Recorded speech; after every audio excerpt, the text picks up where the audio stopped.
இடங்களை பார்க்கிற ஒரு தேடலில் உள்ளவன் என்கிற காரணத்தால் நான் தந்தை மொழி என்று சொல்கிறேன். முன்னை மொழி, முதல் மொழி, உலகத்தின் பின்னை மொழிகள் அனைத்தையும் அன்னை மொழியாக்கிய தந்தை மொழி தமிழுக்கு என் வாழ்க்கை. ஏன் தந்தை மொழின்னு சொல்றோம்னா, உலகத்துல எல்லாம் தாய்மொழி என்று தான் சொல்வார்கள். லிங்குவா பிராங்கா, மதர் டங், மாத்ரு பாஷா. உலகத்துல எந்த மொழி பேசக்கூடியவர்களையும் நீங்கள் கேட்டால் அதை தாய்மொழி என்று தான் சொல்வார்கள். ஆனால் நான் மட்டும் தந்தை மொழி என்று சொல்கிறேன். இந்த ரெண்டு சொற்களுக்கு ஆழமான பொருள் இருக்கிறது. தாய், தந்தை, இந்த ரெண்டு பேரை பற்றி யோசித்து நாம் தொடர்ந்து பல தருணங்களிலே சிந்திப்பதுண்டு. அந்த வகையில் தாய், தந்தை இவர்களை பற்றி யோசிக்கிற பொழுது எனக்கு தோன்றுவது ஒன்று. நீங்கள் கூட அதை உணர்ந்து இருக்கலாம். வயிறு வலிக்குதுன்னு வச்சுக்கோங்க, அம்மா அம்மா அம்மான்னு அழகுவான். வலி வருகிற பொழுது அம்மாவை அழைக்கிறான். ஒரு மருந்து சாப்பிட்ட உடனே வலி தீர்கிறதுனா அப்பாடா என்ற. வலிக்கிற பொழுது தாயையும், வலி நீக்குவது என்பதில் தந்தையும் எண்ணுகிறார். இயல்பிலே நாம் சந்திக்கக்கூடிய செய்தி, நாம் புதிய செய்தியை ஒன்றும் கொலம்பஸ் அமெரிக்காவை கண்டுபிடிச்சது மாதிரி நான் கண்டுபிடிச்சு சொல்லலை. ஆனால் இது ரெண்டுக்கும் உள்ள நுட்பமான இந்த தமிழ் சொல்லுக்குள்ள ஆழமான பொருள் அமைவு இருக்கிறதே. மற்ற மொழியை நான் தாழ்த்தி சொல்லுவதாக கருத வேண்டாம். ஏனென்றால் எல்லா மொழிகளுக்கும் ஒரு தனித்த சிறப்பு இருக்கிறது, அதுல மாற்றம் இல்லை. ஆனாலும் கூட தந்தை மொழியான தமிழுக்குள்ள தனிப்பட்ட சிறப்பு என்ன என்பதை நாம் முதலிலே உள்வாங்கி இருக்கிறோமா, தமிழர்கள் முழுமையாக தெரிந்து அறிந்து புரிந்திருக்கிறோமா என்பது ஒரு கேள்விக்குறியாக இருக்கிறது. அமரா அவர்கள், ஆமா, அவருடைய கட்டளையை மீறி இருக்கிறேன். எல்லோரும் அமராமல் பேசினார்கள், நான் தான் அமர்ந்து பேசுகிறேன். ஏன்னா தேர்தலில் யார் யாரோ நிற்கிறார்கள், சில பேர் தான் போய் அமர்கிறார்கள். நிற்கிறவர்கள் அனைவரும் போய் அமர்வதில்லை இல்லையா? நிற்கிறவர்கள் அனைவரும் அமர்வதில்லை. நீங்க காரைக்காலுக்கு போனீங்கன்னா காரைக்கால் அம்மையார் கோயில் இருக்கிறது. அதுல பாத்தீங்கன்னா 63 அடியார்களுடைய நாயன்மார்களுடைய சிலை இருக்கிறது. அந்த சிலையெல்லாம் நின்று கொண்டுதான் இருக்கிறது. ஆனா காரைக்கால் அம்மையார் மட்டும் அமர்ந்த நிலையில இருப்பார். ஏன்னா இறைவனுக்கே அன்னை, இறைவனுக்கே அன்னை. நான் ஒரு அகடவிட நிகழ்ச்சியில அதை நடத்துகிற பொழுது ஒரு தேர்தல் நேரம், எனக்கு அது கவனத்துல இல்லை. நான் காரைக்கால் அம்மையார் புராணம் பற்றி பேச போயிருக்கிறேன். காரைக்கால் அம்மையார் திருக்கோவில் அது. அந்த ஆலயத்தை சுற்றி எனக்கு காட்டினார்கள். 63 சிவனடியார்கள் முழுவதும் நின்று கொண்டிருக்கிறார்கள். இந்த அம்மா தான் உட்கார்கிறார்கள். நான் சொல்லிட்டேன், எல்லாரும் நிற்பார்கள், அம்மா தான் உட்காருவார்கள்.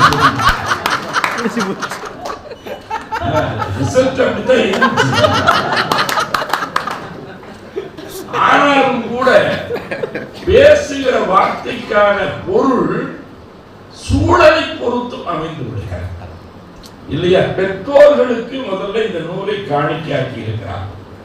எனக்கு அதை, இந்த சமர்ப்பணத்தை, காணிக்கையை பார்த்த உடனே அமரா அவர்கள் அதை பதிவு செய்து பெற்றோருடைய படத்தையும் போட்டு அவர்களுக்கு காணிக்கையாக இந்த நூலை ஆக்கி இருக்கிறார். உள்ளபடியே எனக்கு மனதுக்குள்ளே மழவழைக்கூடிய மகிழ்ச்சி ஏன்னு சொன்னா, நம்முடைய இயக்குனர் பாரதி ராஜா அவர்கள் எங்க ஊருக்காரு. ஏன்னா ஐயா நிறைய திரைப்படங்களை பற்றியும் திரைப்பட பாடலாசிரியர்களை பற்றியும், அது தம்பி வைரமுத்து நம்ம ஊருக்கு பக்கத்து ஊரு, 6 முறை தேசிய விருது வாங்கியவர் அவர். பாரதி ராஜா ஒரு வகையில் நண்பர். இந்த கரையில் என்னுடைய ஊர் சின்னமனூர், முல்லை பெரியாற்று கரையில், அந்த கரையில் இளையராஜா ஊர் பண்ணைப்புறம். பூரா கலைஞர்கள். இப்படிப்பட்ட ஒரு பூமின்னு பார்த்துக்கிங்களேன். அப்ப அங்கிருந்து வந்தது என்னுடைய பெருமை இல்லை, அந்த மண்ணுக்கு தனி மரியாதை இருக்கு. அப்படிப்பட்ட கலைஞர்கள் உருவாகி இருக்கக்கூடிய, அதனால அவரோட பாரதிராஜாவோட எனக்கு பழக்கம். அப்ப ஐயா பேராசிரியர் பெரியாரதாசன் என் நெஞ்சத்திலே வாழக்கூடிய நெருக்கமான நண்பர். ஒரு தலை சிறந்த பேராசிரியர். அவர் மாதிரி இன்றைக்கு மேடையை ஆளுமை செய்தவர்கள் அவருக்கு முன்பும் இல்லை பின்பும் இல்லை என்றுதான் சொல்வேன். அவ்வளவு அற்புதமான பேராசிரியர், பச்சையப்பர்களுடைய தத்துவத்துறையை சார்ந்தவர். அவர் நடிச்சது ஒரே திரைப்படம் தான். அப்ப அதுக்கு பிறகு 1-2 திரைப்படங்களை வந்தார்னா கூட முதல் திரைப்படத்திலேயே தேசிய விருது பேராசிரியர் பெரியார்தாசன் வாங்கியது கருத்தம்மா படத்துக்கு தான். சின்னத்தாயை பத்தி பேசுறாரு இல்லையா? எங்க பாட்டியுடைய பேரு சின்னத்தாய் தான். பாட்டி பேரை சின்னத்தாயம்மா, பேரன்னா நான். அதனால அங்க தாய் இருந்துச்சு, இப்ப பேரன் வந்து பேசிக்கிட்டு இருக்கிறேன்னு வச்சுக்கோங்களேன். அது மாதிரி பாரதி ராஜா அவர்களுக்கு இந்த கருத்தம்மா திரைப்படத்தை அவர் தான் தயாரித்தார். அவர் தயாரிப்புல அது வந்து ஜனாதிபதியுடைய விருது பெற்றது. அது விருது வாங்க போகிறார். நான் அந்த சமயத்துல தில்லி தமிழ்ச்சங்கத்தில் நிகழ்ச்சி, நான் பேசுறதுக்கு போயிருந்தேன். அவர் விருது வாங்க வந்திருக்கிறார்.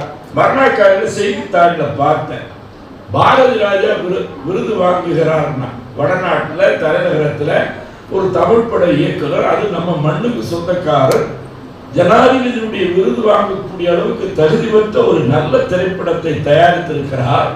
அதனாலே அவரை நேரிலே பாராட்ட வேண்டும் என்ற எண்ணம் வந்தது. தொலைபேசியில் அவரை கூப்பிட்டேன். அவர் அரசு விருந்தினர் இருக்கிறதுனால ஒரு உயர்ந்த விடுதியில தங்க வைத்திருக்கிறார்கள். அங்கு உள்ள நுழையதுக்கு அஞ்சலுக்கு பாதுகாப்பு, எல்லாத்தையும் உருவி எடுத்துறோம், உள்ள உடனே அனுமதிக்கிறது இல்லை. அப்படிப்பட்ட ஒரு பாதுகாப்பான இடத்துல இருக்கிறார். நான் இப்ப சொன்ன இதெல்லாம் தெரிஞ்ச காரணத்தால் சொன்னேன். அந்த விடுதியில வந்து உங்களை சந்திக்கல, ஆனாலும் உங்களுக்கு ஒரு பாராட்டு தெரிவிக்க. எதுக்கு பேராசிரியரே நம்ம ஒரே ஒரு ஊருக்காரங்க அப்படின்லாம் சொல்லி பதில்லைங்க, பாராட்டு தெரிவிக்க வேண்டும்னா சரி பார்க்கிறேன், எங்க பார்க்கிறேன்னு சொல்றேங்கிறத தொலைபேசியை வச்சுட்டாரு.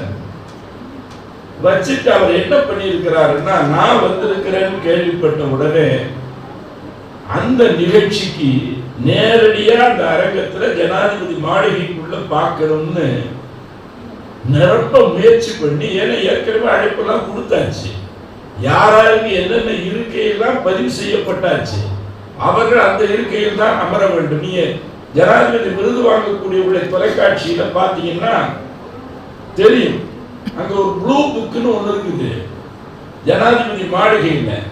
ஜனாதிபதி விருதுக்குன்னா அவங்க யார் விருது வாங்குறாங்க, அவங்களோட வந்தவங்க யாரு, அவங்க எப்படி வரணும், எப்படி நிக்கணும், எப்படி விருது வாங்கணும், எவ்வளவு நேரம் விருது வாங்கணும், உடனே அந்த விருது வாங்கிட்டு எப்படி போகணும், எப்படி போய் அமரணுங்கிறத முதற்கொண்டு முதல் நாள் ஒத்திகை பயிற்சி கொடுக்குறாங்க.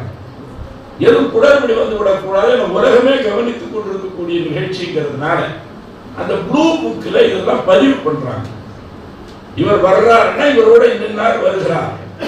அந்த நேரமெல்லாம் முடிஞ்சு போச்சு.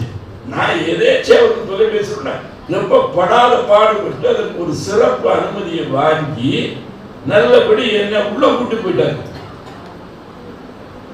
நான் போறது எப்படின்னா, அவர் விருதாளர்ங்கிறதுனால முதல்ல போயிட்டாரு, நான் பின்னாடி தானே எனக்கு அனுமதி. அதனால நான் கடைசியில தாமதமா வந்து உட்கார்ந்தேன். நான் வந்து உட்கார்ந்தது கூட அவருக்கு தெரியாது. உடனே அந்த அனௌன்ஸ்மெண்ட் அறிவிப்பு செய்தார், கருத்தம்மா இல்லையா சிறந்த திரைப்படம், அதற்காக விருது பாரதி ராஜான்னு பேர் அறிவிக்கிறார். எல்லாம் எதிர்பார்த்துட்டு இருக்காங்க. பாரதி ராஜா வரல, கண்ணங்கரேன்னு ஒரு அம்மா முன்னாடி வந்து நிற்குது. சட்டை கிடையாது, தண்டட்டி போட்டிருக்காங்க. இந்த சினிமா படத்துல பாத்தீங்கன்னா காது வளர்த்து அதுக்கு தண்டட்டின்னு பேரு. அங்க அரங்கத்தில் இருக்கிறவங்க பூரா முடிக்கலாம். பாரதி ராஜா வராம பாரதி ராஜாவுக்கு ஒரு அம்மா வந்து நிக்குது. கருத்தம்மான்னு கண்ணங்கரேன்னு கருத்த அம்மா ஒரு அம்மா வந்து நிக்குது. என்ன நடக்குதுன்னு அங்க உள்ள ஆபீசர்ஸ்க்கே ஒரே குழப்பம். ஒரு நிமிடம் ஜனாதிபதி விருதை கொடுக்கறதுக்கு தயாரா நிக்கிறாரு, இந்த அம்மா முன் வைக்கிறது. திருப்பி அனௌன்ஸ்மெண்ட், ஒரு ரீ அனௌன்ஸ்மெண்ட் கொடுத்தாங்க. கருத்தம்மா கருத்தம்மா கருத்தம்மா திரைப்படம் பாரதி ராஜா பாரதி ராஜா கோர்ட்ல சொல்றது மாதிரி 3 தடவை சொன்னாங்க. அப்பவும் பாரதி ராஜா வரல. இந்த மாதிரி தான் நிக்குது.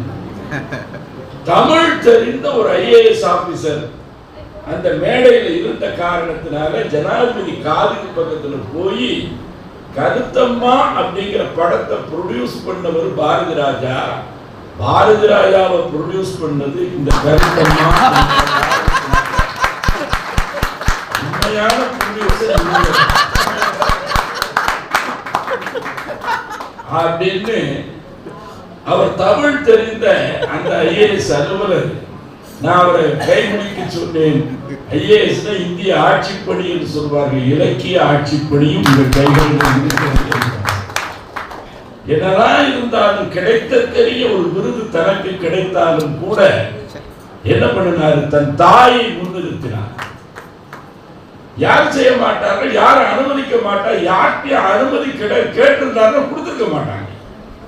அவர் முதல்லையே ஒரு திட்டமிட்டு அந்த அம்மாவை கூட கூட்டிட்டு வந்து, அம்மா அப்படின்னு தொடுவா, நீ முன்னாடி போய் நில்லு அப்படின்னு. அந்த நின்ன அந்த அம்மாவை அங்கே நீங்க போங்கன்னு யார் சொல்ல போகிறார். அவ்வளோ மகிழ்ச்சியாக அந்த அம்மாவை முதல்ல தமிழ்நாட்டில் ஒரு ரொம்ப தெற்கே இருக்கக்கூடிய ஒரு பின்தங்கி இருக்கக்கூடிய ஒரு பகுதியில் இருக்கக்கூடிய கண்ணங்கரேன்னு உள்ள ஒரு அம்மா, மேல் சட்டை கூட போடாத தலைமுறையை சார்ந்த ஒரு அம்மா வந்து நிற்கிற பொழுது இந்த அம்மாவை இந்த இடத்துக்கு கொண்டு வந்தது அப்படிங்கிறது பாரதி ராஜாவுடைய சிறப்பு இல்லை, அந்த அம்மாவின் முயற்சியில் தான் பாரதி ராஜாவே இந்த இடத்துக்கு வந்திருக்கிறார் என்பதை நாம் அறிவோம். நம்ம தாய்க்கு எவ்வளவு பெரிய இடம் இல்லையா? ஏஆர் ரஹ்மான் வாங்கின பொழுது எல்லா புகழும் இறைவனுக்கே என்று அவர் சொன்ன பொழுது எல்லாரும் ஏதோ சொல்றாரு அப்படிங்கிறத கைதட்டினார் இல்லையே. நமக்கு எத்தனை பேருக்கு இங்கிலீஷ் தெரியும், ஆனா இங்கிலீஷ் படம் போய் பார்க்கறான், தெரிஞ்சா பார்க்கறான், ஏதோ ஒரு உத்தேசமா பார்க்கறான். 4 பேர் போனான்னா 5 கதை சொல்றான். ஏன் 5 கதைன்னா 4 பேர் தனித்தனியா வழங்குறது மாதிரி 4 கதை. கதையினுடைய ஒரிஜினல் கதை ஒண்ணு, ஆக மொத்தம் 5 கதை. சில பேர் என்ன பண்ணுவோம், கூட்டிட்டு போவான். கூட்டிட்டு போய் முக்கியமான காட்சி நடக்கிற பொழுது அது என்ன நடக்குதுன்னு இவனுக்கு தெரியாது, ஆங்கிலம் தெரியாததுனால பக்கத்துல நண்பன்ட்ட கேட்கிறான் இல்லையா, என்னப்பா சொல்றாங்க என்னப்பா சொல்றாங்க. இவனுக்கு சொல்றது கூட இப்படி திரும்புற பொழுது 2 சீன் போயிடுச்சுன்னா என்ன பண்றது, கம்மனிக்கான்னு சொல்றான். யோசித்து பார்க்கிற பொழுது விளங்காது. ஆனால் எல்லா புகழும் இறைவனுக்கேன்னு ஏஆர் ரஹ்மான் சொன்ன பொழுது அவர் என்ன மொழியில பேசுறாரு, என்ன அர்த்தம், ஏதோ நன்றி தெரிவிக்கிறான்னு எல்லாரும் கையை தட்டினான். இறங்கிய பிறகுதான் பத்திரிகைக்காரர்கள் கேட்டார்கள், ஏதோ ஒண்ணு சொன்னீங்களே இல்லையா, அது என்ன, அந்த லாங்குவேஜ் என்னன்னு கேட்டார்கள். என் தாய்மொழி தமிழ். தமிழை மறந்து தாய்மொழியை மறந்து சந்தித்தாலேயே ஆங்கிலத்தில் பேசிக் கொள்ளக்கூடிய எத்தனை தமிழர்கள் நாம் பார்க்கிறோம் இல்லையா. ஒரு தாய் தமிழ் பள்ளிங்கிறத இங்க நிறுவி, தாய் தமிழ் தொண்டு நிறுவனம், தாய் தொலைக்காட்சி, தாய் இல்லையா முதியோர் இல்லம், இப்படி நிறைய தொண்டு நிறுவனங்களை தொடங்கி நடத்தி கொண்டிருப்ப என் தம்பி ஜெகதீஸ்வரன் அவர்கள். நான் உள்ளபடியே ஏன்னா முதல்ல அவர் என்னதான் அவர் தான் என்னை கூட்டிட்டு வந்தாரு திருக்குறளுக்காக. அவ்வளவு பெரிய மாநாடு நடத்துகிற பொழுது நெய்வேலிக்கு நான் வந்திருக்கிறேன், ஆனாலும் கூட அவர் தான் முதலாக அழைத்து கொண்டு வந்தார். தம்பி இந்த புத்தகத்தையும் வெளியிட்டு இருக்கிறார் என்பது மகிழ்வுக்குரிய ஒன்று. அதனால சில பேர் இந்த புத்தகம் விற்குமா, போகுமா, நிற்குமா, நிற்காதா, யாராவது குறை சொல்வார்களா அப்படின்னு பார்த்தா நான் அமராமாவுடைய தைரியத்தை பாராட்டுறேன். ஏன் தைரியத்தை பாராட்டுறேன்னா, ரொம்ப நல்லா ஐயா நம்ம கௌதமன் ஐயா ரொம்ப அழகா சொன்னார். பணி நிறைவு அடைஞ்சிருச்சுன்னா, ரிட்டையர் ஆயாச்சுன்னு சொன்னா இந்த வண்டி ஓடாம உட்கார்ந்து, ரிட்டையர்மெண்ட் சொல்லிச்சுன்னா ரீடயர்மெண்ட் அர்த்தம். பல பேர் என்ன நினைக்கிறாங்கன்னா அதோட வாழ்க்கை முடிவுண்டு விட்டது. சில பேர் ரிட்டையர் ஆன அன்னைக்கு சாயந்தரமே செத்துடுவான். அந்த ஷாக்குங்க. ஏன்னா வேலையோட அந்த உலகத்துல பிறந்தோம். இறைவன் நம்ம இந்த உலகத்திற்கு அனுப்பி வைக்கிற பொழுது குழந்தை பிறந்திருக்குன்னு சொல்லுவாங்க. அப்புறம் தான் என்ன குழந்தைன்னு கேட்பாங்க. இந்த போலீஸ்காரர் பிறந்திருக்கிறாரு, எம்எல்ஏ பிறந்திருக்கிறாரு, இந்த எம்பி பிறந்து குழந்தையா பிறக்கணும். அதற்கு பிறகுதான் அது எம்எல்ஏவா எம்பியா போலீஸ்காரனா ஏதாவது ஒரு வகையில பிறகுதான் ஆவார்களே தவிர பணி நிறைவுக்கு பிறகு கூட அந்த வாகனம் நிக்கல இல்லையா. மிகச் சிறப்பாக இந்த நூலை வெளியிட்டு இருக்கிறது. அதனால அந்த அம்மாவுடைய தைரியத்தை நான் பாராட்டுவதாக சொன்னதுன்னா, பாட்டு எழுதல, அந்த பாட்டுல தப்பு வந்துச்சுன்னா நெத்திக்கண்ணை திறந்து எரிப்பது நக்கீரன் குணம். நக்கீரனையே கூப்பிடுதுன்னா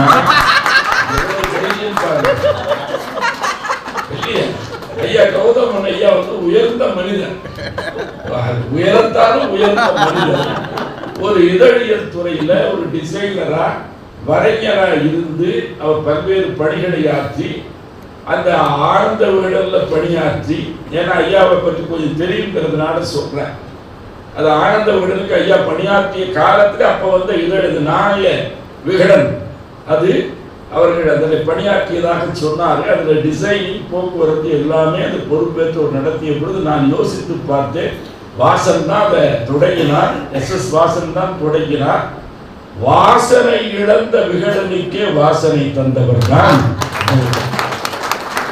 வாசனை இழந்த விகடனுக்கே வாசனை தந்தவர் தான் ஐயா கௌதமன் அவர்கள்.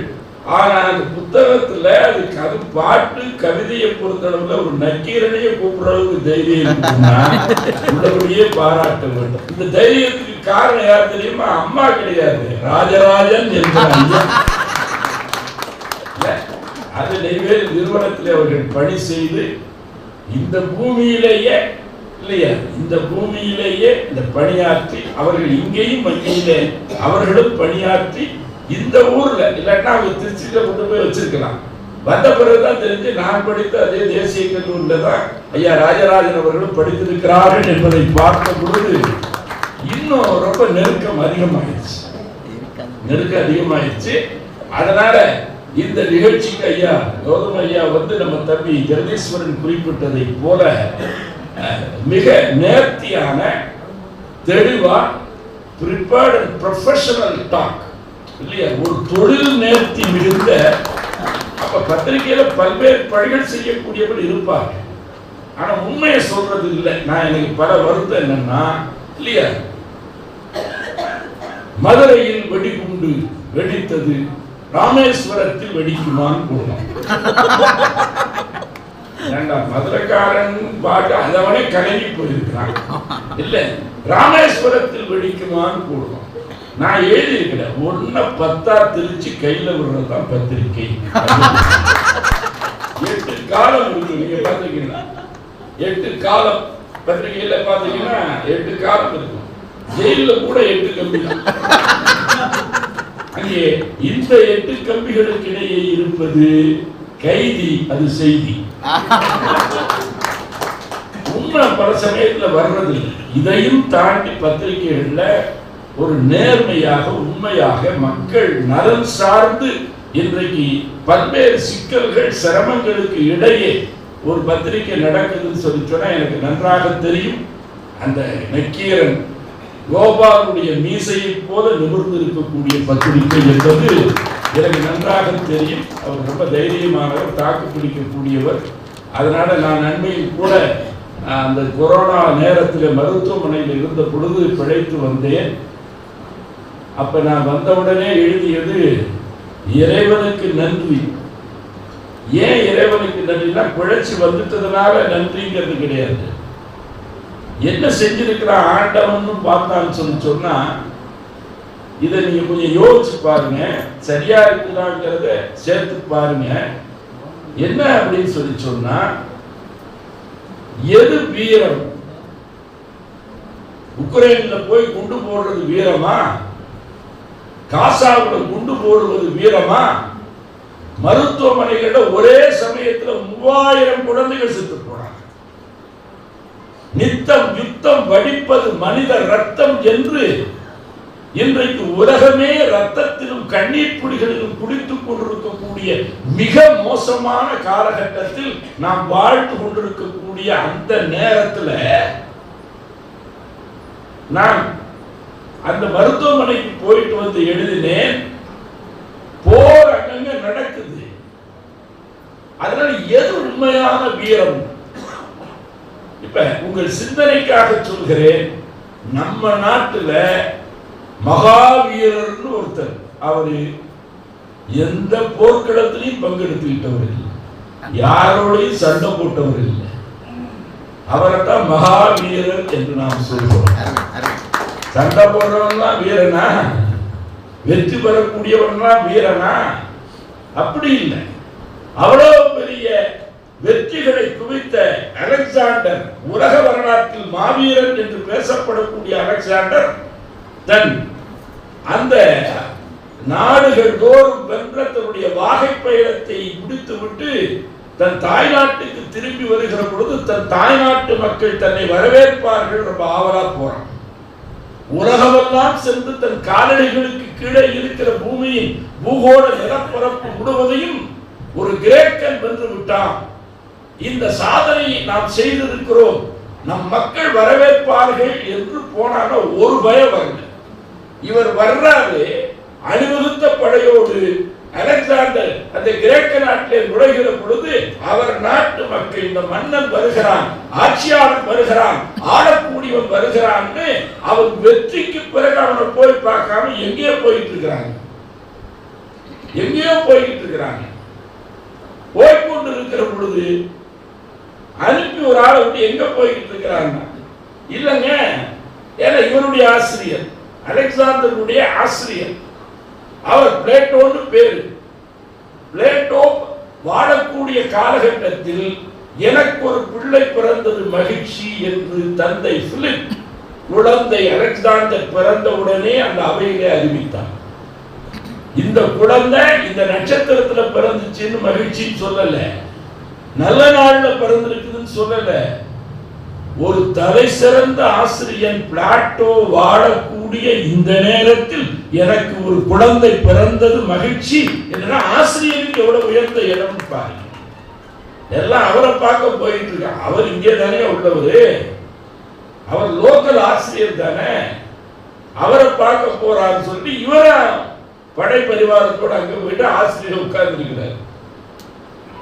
அப்ப ஆசிரியர் கேட்டாரு, என்ன விஷயம், என்ன வரவேற்பார்கள் பார்த்தா உன்னை தேடி வந்து கொண்டிருக்கிறார்களே என்று கேட்ட பொழுது அவர் பிளேட்டோ சொன்னதாக ஒரு பதிவு இருக்கிறது. என்ன பதிவுன்னா, அது ஒன்றும் பெருசு இல்லப்பா, நீ மண்ணை வென்றாய், நான் என்னை வென்றேன் என்றார். என்னை தன்னை வெல்லக்கூடியவர் தான் மகாவீரர். அடுத்தவனோட போரிட்டு இல்லை. நான் எழுதினேன், நீங்கள் எண்ணிப்பார்கள், இறைவனுக்கு நன்றி, ஒரு கொடிய நோயிலே இருந்து தப்பித்து இன்றைக்கு உயிரோடு திரும்பி இருக்கிறேன் என்று சொன்னால், தாக்கி பிடிப்பதல்ல வீரம், தாக்கு பிடிப்பதுதான் வீரம். தாக்கி பிடிக்கிறது வீரம் இல்லை. நம்ம உடம்பிலேயே ஒரு நோய் எதிர்ப்பு சக்தியை இறைவன் தந்திருக்கிறார். எவ்வளவு பெரிய கேடயம் உள்ள இருக்குது, எவ்வளவு பெரிய புல்லட் ப்ரூஃப் ஜாக்கெட் உள்ள இருக்குது, ஒவ்வொன்றையும் இருக்குது தாக்கு பிடிக்கிறது. காய்ச்சல் வருதுன்னா என்ன அர்த்தம்? காய்ச்சல் வருதுன்னா நாம் நோய் என்று சொல்லுகிறோம்.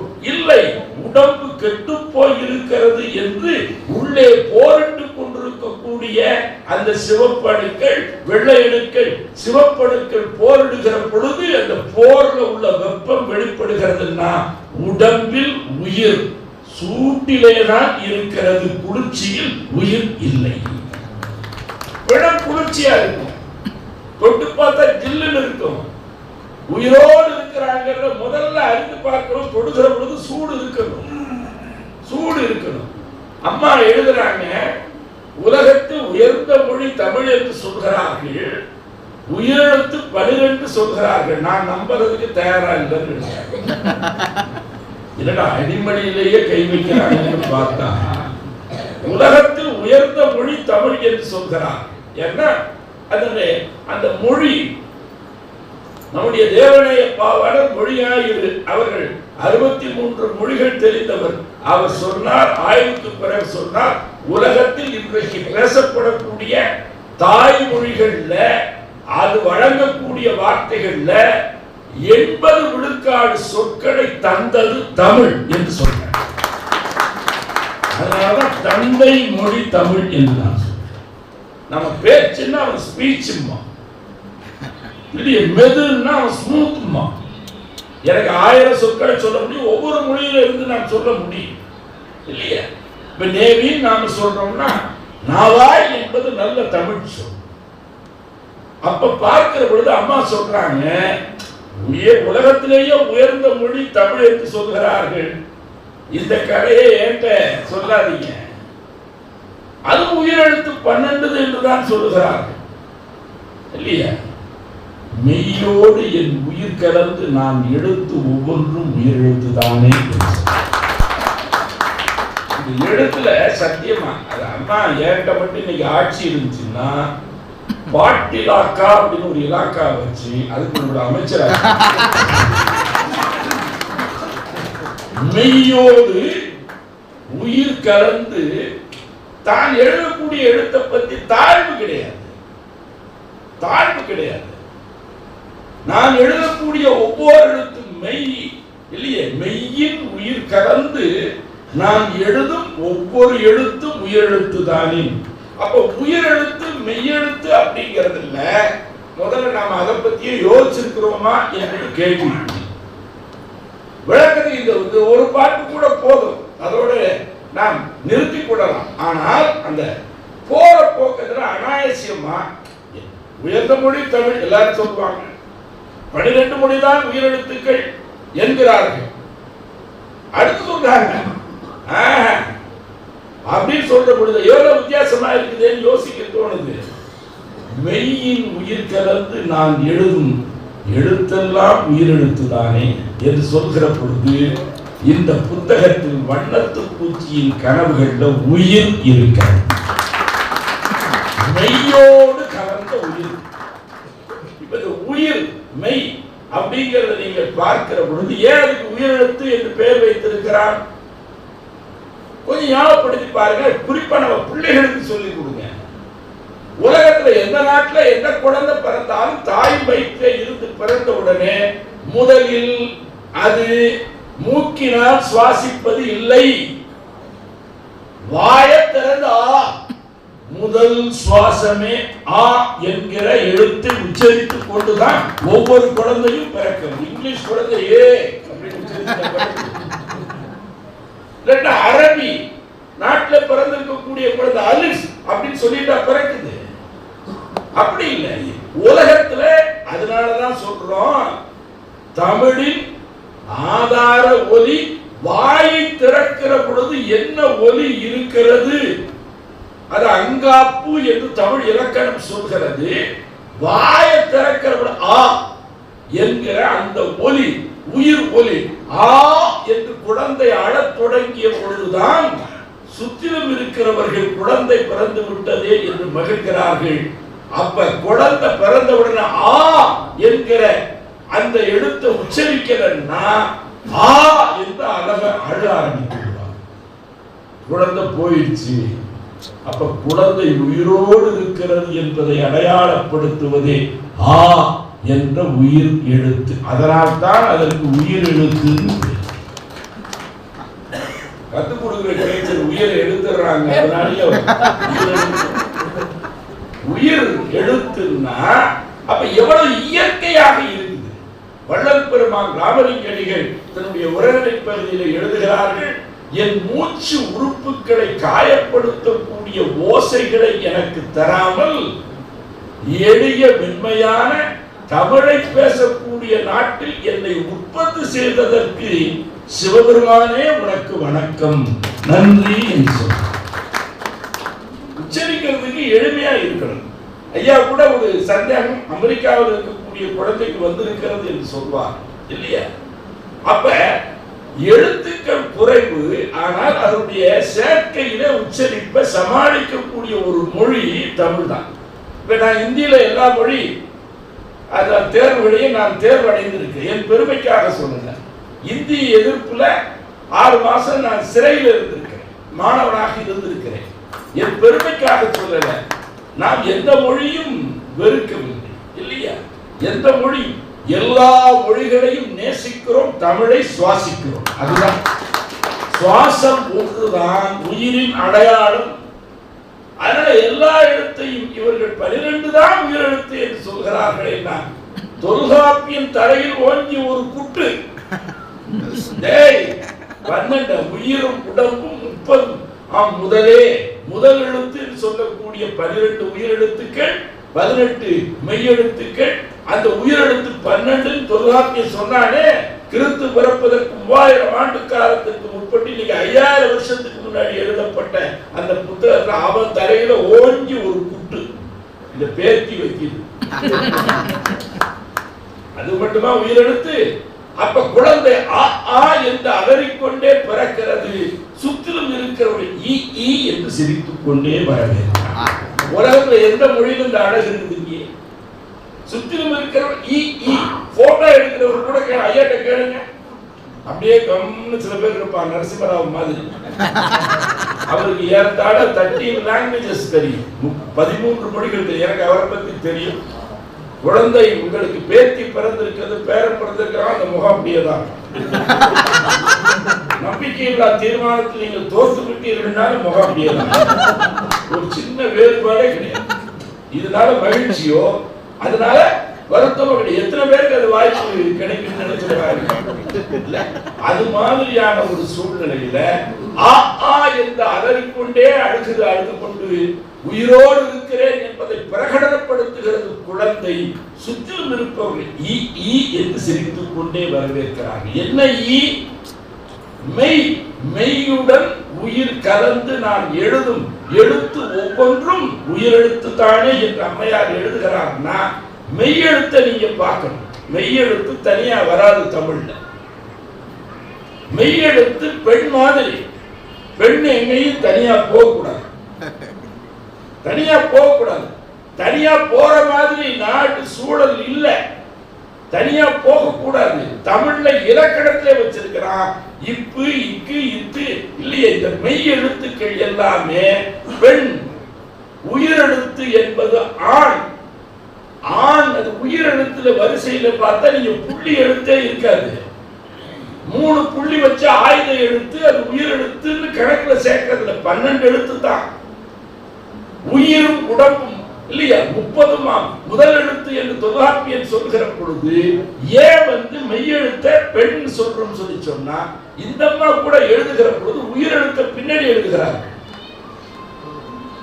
கவிஞர் என்பது அவர் காசாளரா இருக்கலாம், வங்கியில படி செய்திருக்கலாம். ஆனால் அறிவியல் உண்மை என்னன்னா, உடம்பில் முதலில் தாயின் இல்லைய கருவறையில் உடம்புதான் உருவாகிறது. உயிர் எப்பொழுது வருகிறதுன்னு எவனுக்கு தெரியாது. முதல்ல வர்றது மெய்தான். மெய்தான் உடம்புக்கு வச்சிருக்கிறான். மெய்தான் உடம்புக்கு வச்சிருக்கிறான். இந்த மெய்யை அழிக்கவே முடியாது. மெய்யை அழிக்கவே முடியாது. கவிப்பு அப்துல் ரஹ்மான் எழுதுகிறார், நன்றி கெட்ட உயிர். அவளை பார்த்த உடனே என்னிடம் இருந்து அவள்கிட்ட போயிடுச்சு. நன்றி கெட்ட உயிர். எவ்வளவு சாப்பாடு போட்டு நான் காப்பாத்தினேன், முழிச்சிருந்து காப்பாத்தினேன் இல்லையா? எவ்வளவு சாப்பாடு போட்டு இந்த உயிரை காப்பாத்தினேன். நன்றி இல்லாம அவ வந்தோன்னு அவ கூட போயிடுச்சுங்கிறாரு இல்லையா? இல்லையா? அதனாலதான் அப்படி பார்க்கிற பொழுது இந்த அம்மா கூட மெய்யின் உயிர் கலந்து என்று. மெய் அப்படின்னா அது பெண்ணு. ஏன் அது மெய்யெழுத்த பெண் அப்படின்னு சொல்றோம் சொல்லி சொன்னா, கொஞ்சம் யோசிச்சு பார்த்தீங்கன்னா தமிழின் அழகு உங்களுக்கு புரியும். நான் ஒரு சமயம் பேருந்து வண்டியில ஏறினேன். என் மாணவர்கள் 6 பேர் உட்கார்ந்துருக்காங்க. இந்த பக்கம் 3 சீட்டு, அந்த பக்கம் 3 சீட்டு. சீட்டு 2 சீட்டு தான், 6 பேர் உட்கார்ந்துருக்காங்க. இப்ப நெருக்கமான நண்பர்கள். இங்க ஒருத்தர் அங்க ஒருத்தர் உட்கார்ந்து நெருக்கமான நண்பர்கள் சொல்லுவானா, ஒருத்த மடியில ஒருத்தர் உட்கார்ந்துருக்கு, அவ்வளவு நெருக்கமான நட்பு. அப்ப ஒருத்தர் சொல்றான், எனக்கு ரொம்ப மகிழ்ச்சியா இருந்துச்சு, நான் பின்னாடி நிக்கிறேங்கிறது அந்த கண்ணாடியில தெரியுது. உட்கார்ந்து இருக்கிற இந்த பசங்களுக்கு பேராசிரியர் ஆசிரியர் ஐயா நிக்கிறார் பின்னாடிங்கிறது கண்ணாடியில பார்த்தாரு. ஒருத்தான் திரும்பலையே, திரும்பினா எந்திரிச்சா மரியாதை கொடுக்கணும், இடம் கொடுக்கணும் இல்லையா? போது ஆசிரியர்களுக்கு என்ன சங்கடமா, நாம நின்று கொண்டுதான் பாடம் நடத்துகிறோம், மக்கள் மாணவர்கள் அமர்ந்து கொண்டுதான் கேட்கிறார்.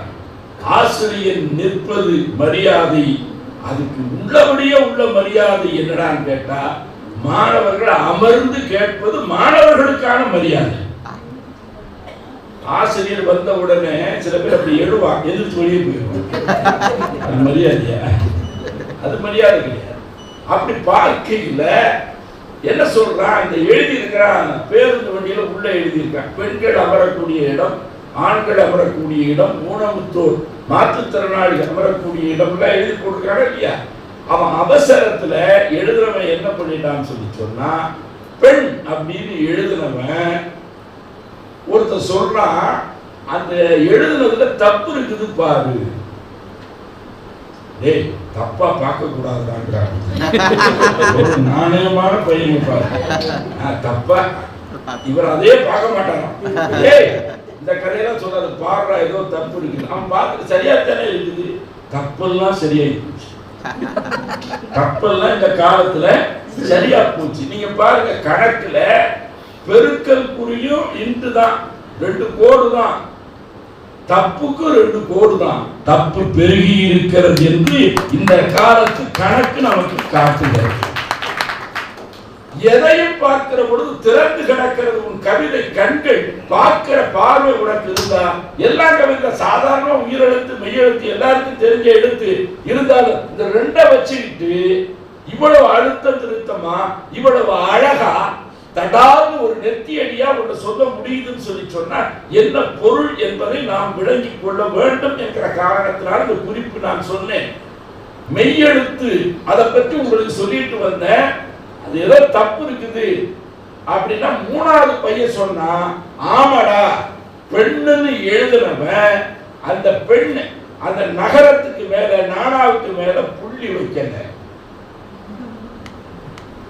எழுதி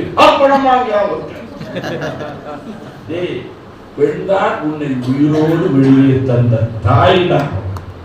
இல்ல தப்பு ஏதோ அவசரத்துல எழுதி இருக்கிறாரு.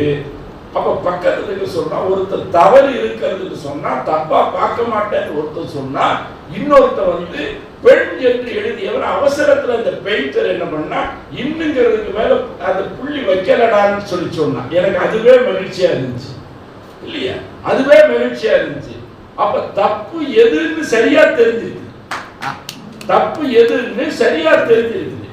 அடுத்து சொல்றான், ஏண்டா போய் புள்ளி வைக்கல சொல்ல, பொண்ணுக்கு பொட்டு வைக்கல. இங்கதான் அந்த கவிதைக்கான அந்த கணம் வருக. புள்ளி என்று பார்ப்பது ஐயா சொன்னாரா இல்லையா? ஜன்னல் ஒன்றுதான், நிலா ஒன்றுதான், ஆனா கவிஞர்கள் பார்வை எவ்வளவு வேறு வேறு விதமா பார்க்குது அப்படிங்கிறத அவர்கள் சொன்னார் இல்ல. பார்வை என்பது வெவ்வேறு தான். பார்வை taste differs, all is well and wisely put, even though the tongue is placed in one and the same place, taste differs. நாக்கு எல்லோருக்கும் ஓரிடத்தில் இருந்தாலும் எல்லோருக்கும் ஒரே சுவை இருப்பது, ஒரே சுவை இருப்பதில்லை. அதுவும் தாய் கைமண சுவைக்கு நிகராக உலகத்தில் எதுவும் இல்லை. அதனால ஒரு தாய் சமைத்து தந்திருக்கிற புத்தகம் இந்த புத்தகம். அந்த மெய்யெழுத்து என்பது ஒட்டு வச்சிருக்குதுங்கிறதுனாலதான் அது பெண் என்று சொன்னார். அது தனியா வரக்கூடாதுன்னு இலக்கணம் வச்சார். யாரோடு சேர்ந்துதான் வர வேண்டும் என்று, சேர்ந்துதான் வர வேண்டும் என பாதுகாக்கப்பட வேண்டியது. இறைவன் இந்த உலகத்தில் கண்களை படைத்திருக்கிறான். கண்களை படைத்திருக்கிற அந்த புத்தகத்தில் அணிந்துரையில் நான் எழுதியிருக்கிறேன், கருவிழிக்கு கூட பாவை என்றுதான் பெயர் வைத்திருக்கிறான். அதுதான் கவனமாக எந்த தூசியும் விடாமல் பாதுகாக்கப்பட வேண்டியது என்கிற காரணத்தால் தான் இமைகள் என்கிற கதவுகளை வைத்து இறைவன் கண்களை படைத்தது. பாதுகாக்கப்பட வேண்டிய ஒரு பொருள் நீ அதை பாதுகாக்க தவறிட்டேன்னு சொல்லி சொன்னா அது நாடா இருக்காங்க. பெண்மையும் தாய்மையும் அந்த கண்ணியமும் கௌரவம் பாதுகாக்கப்பட வேண்டும் அர்த்தம். மணிப்பூர்ல 2 பெண்களை 1000 பேர் சேர்ந்துக்கிட்டு ஊர்வலமா நிர்வாணமா அழைத்து கொண்டு போனான்னு சொல்லி சொன்னா, நான் உங்கள் கவனத்திற்காக இதை கொண்டு வருகிறேன். அதை எத்தனை பேர் பார்த்திருக்கான்னு சொல்லி சொன்னா, எனக்கு இந்த நாட்டை பாரதம் சொல்ல முயற்சிக்கிறார்களே மனம் பக்கென்று அடித்துக் கொள்கிறது. பாரதம் தான் அரங்கேறி இருக்கிறது. அவையில் அரசவையில் ஒரு பெண்ணை நிறுத்தி நிர்வாணப்படுத்தி அவளை அவமானப்படுத்தக்கூடிய ஒரு முயற்சியை கூட்டமாக சேர்ந்து முயற்சி செய்தார். அவர்கள் இருந்த சபை இதிகாச மகாபாரதம் சொல்கிறது, அது கௌரவ சபை. கௌரவமான வேலையா இந்த வேலை? கௌரவர்கள் சபை. அரசன் பார்த்து கொண்டிருந்தானா?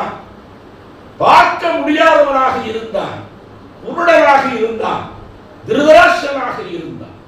ஒரு குழந்தை பிரசவமாகி வருகிற பொழுது ஏன் குழந்தை கண்ணை மூடிக்கொண்டே இந்த உலகத்திற்கு வருகிறது? பிரசவம் பார்த்த நர்ஸ் அசிங்கமா இருக்கிறான்னா, தன் நிர்வாணத்திற்கு தானே வெட்கப்பட்டு கொண்டு இமைகள் என்கிற ஆடையை அணிந்து கொண்டுதான் ஒவ்வொரு குழந்தையும் பிறக்கும்.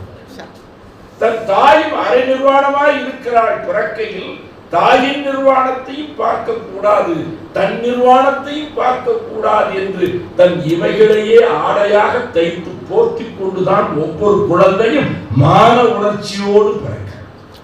மான உணர்ச்சியோடு பிறக்க. அப்ப மெய் என்று சொல்லுவதில் எவ்வளவு பொருள் அமைந்து இருக்கிறதுனா, இந்த மெய் எழுத்த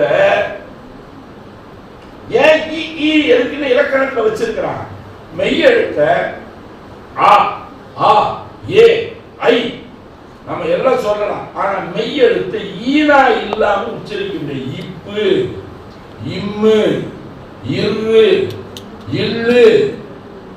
இது அப்துல் காதர் இலக்கணம்னு வச்சிருக்கோம். அந்த இகரம் இல்லாமல் மெய்யெழுத்தே இல்ல. இப்பு அப்படின்னா அகரம் எப்படி உயிரெழுத்தின் தொடக்கமோ அது மாதிரி இகரம் மெய்யெழுத்தின் தொடக்கம். ஈ என்பதை உச்சரிக்காமல் நீ மெய்யெழுத்தை உச்சரிக்கவே முடியாது. ஆனால் தமிழன் வைத்ததிலேயே ரொம்ப சிறப்பு என்ன சொல்லுதுன்னா, ஆ ஆ என்று அலறிக்கொண்டே குழந்தை பிறந்தது. சுற்றிலும் இருக்கக்கூடியவை ஈ ஈ என்றே சிரித்துக் கொண்டு வரவேற்றார்கள். ஏண்டா உன்னை அழுதுகிட்டு இருந்தா பார்த்துக்கிட்டா இருப்ப, அதுக்கு ஏதாவது கொடுக்க வேண்டாமா? ஈ என்றால் கொடு. என்ன கொடு என்று கேட்டார்கள். 2 சொட்டு பாலாவது கொடு என்று ஈ என்ற எழுத்தில் 2 புள்ளியை வைத்து தமிழன் தான் சொன்னான். அந்த எழுத்து உயிரெழுத்து இல்லாம வேற எந்த எழுத்தியா இருக்கு இல்லையா? அந்த எழுத்து வேற உயிரெழுத்து இல்லாம சரியா சொன்னாரு. அந்த இரவை அந்த நாளில் அடுத்த நாள்ல கடன் வாங்க வேண்டும். ரொம்ப அருமையான இடமா. நக்கீரனுக்கே அதை பிடிச்சிருக்குன்னா உலகத்துக்கே பிடிக்கும் இல்லையா? அடுத்த நாள்ல இருந்து அவர் கேஷியஸ் கிளே முகமது அலியாக மாறி சென்னைக்கு வந்தார். அவர் பேட்டி காணுவதற்காக நான் போயிருந்தேன். அவர் உலக குத்துச்சண்டை சாம்பியன். அவரு 16 வருஷம் குத்துச்சண்டையில தங்கப்பதக்கத்தை வென்றவர். கண்ணங்கரேர் கருத்த நீக்ரோ இனத்தை சார்ந்தவர். கேஷியஸ் கிளே ஒரிஜினல் பேரு. பிறகு முஸ்லிம் ஆயிட்டாரு, முகமது அலியா மாறிட்டாரு. அங்க வந்தாரு. அவரை பேட்டி காண சொல்லி என்னை அனுப்பினார்கள். நான் பேட்டி காணேன். அவரை காணுவதற்காக போன பொழுது என்ன ஆச்சரியம் சொல்லி சொன்னா, அவர் சொல்றாரு, அந்த உடம்ப காட்டுறாரு, தழும்பில்லாத இடமே. உடம்பு முழுக்க தழும்புன்னா. நான் சொன்னேன், இவ்வளவு தழும்பான்னு கேட்டான்.